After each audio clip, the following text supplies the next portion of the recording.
The shadows that fall, that's what interests me, and to do with the fact that the print is very light. There is an angle where you lose the print completely. I don't know where it is. There is a point where, because there's so much white in it, you almost don't see the print. And I quite like the fact that from afar, all you can see is the eyes, but you can't see the writing. And then as you get closer, and it is a bit like those things that you miss. I suppose a lot of my work's about the things that aren't said, that you meant to say. In a lot of my work, I tend to use more than one process. I like to not just do a straight etching, I like to do something else as well, maybe a screen print as well. I like to combine different processes, you know, and something different happens when you start layering that information on your print, you know.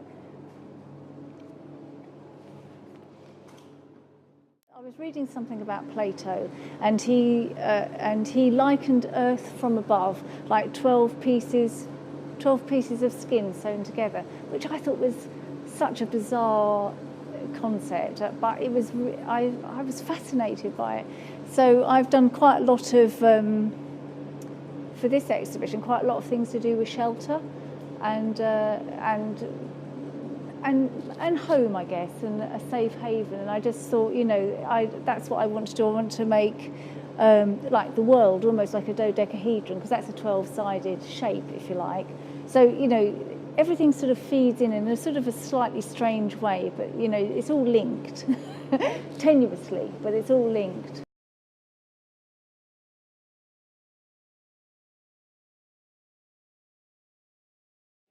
I've always been interested in art. I did A-level art, and I actually had a place at Goldsmiths when I left school. I was offered a place, but I had to decide between going to Goldsmiths or going to university to read English. And I thought to myself, I can always draw and paint, whatever else I'm doing. And I never regretted that. And then sort of much, much more recently, you know, when the opportunity came to study at, you know, a degree level, it was wonderful then, because by this stage, I wasn't doing it in order to make a living. I could do it because I really wanted to do it. So now, you know, I'm able to do things that I just, you know, I can follow an idea and develop it in my own time. Each year when we get together to think about what we're going to do next as our group show, we just all throw ideas into, you know, together, and partly growing out of the work that we're each doing. We try and find a theme which will give us a starting point for all of us, but it won't tie us down too much. So, you know, the titles we choose are very open-ended and they can go in any direction, but it's really just enough to give everybody something to start from. It's sort of like not having a blank canvas. You know, you've got something to work from.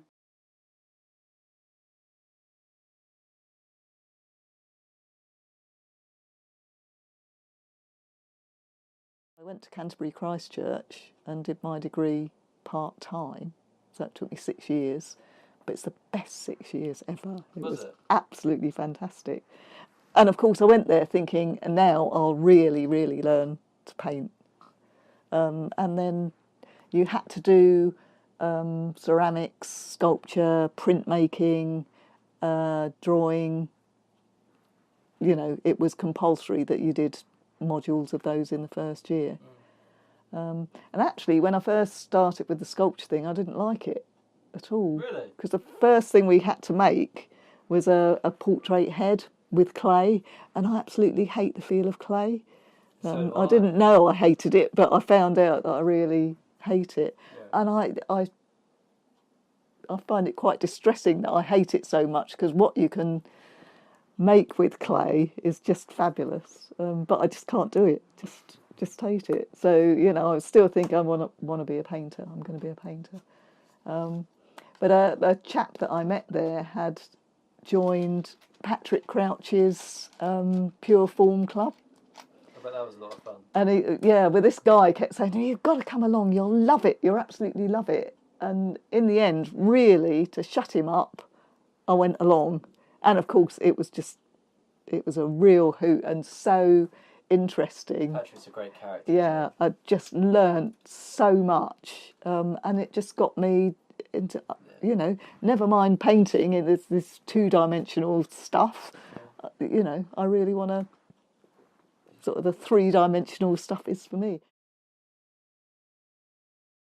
Big prints here, the screen prints, most of those are to do with passage, and maybe not anything as significant as a journey. Well, I suppose everything's a journey of one sort or another, but it's more to do with maybe more of a slow realisation, that sort of passage, rather than a rite of passage. Yeah, it's more to do with a realisation, and the text, you can read into it what you like, There's on one of the prints, there's a little bit of poetry by a Polish poet called Adam Zagajewski, and it's a really beautiful poem, and it's just and it says at dawn, at noon, the cloud's eye gently opened, and I guess it's just to do with there is a moment when there is a realisation about something. And so, but that has a great meaning for me. But but what everybody else takes from it is up to them.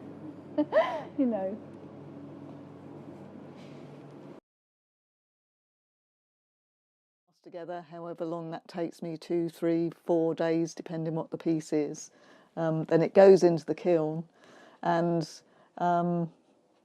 sort of a typical firing will take about between 35, 36 hours, depending on how thick it is, how big it is.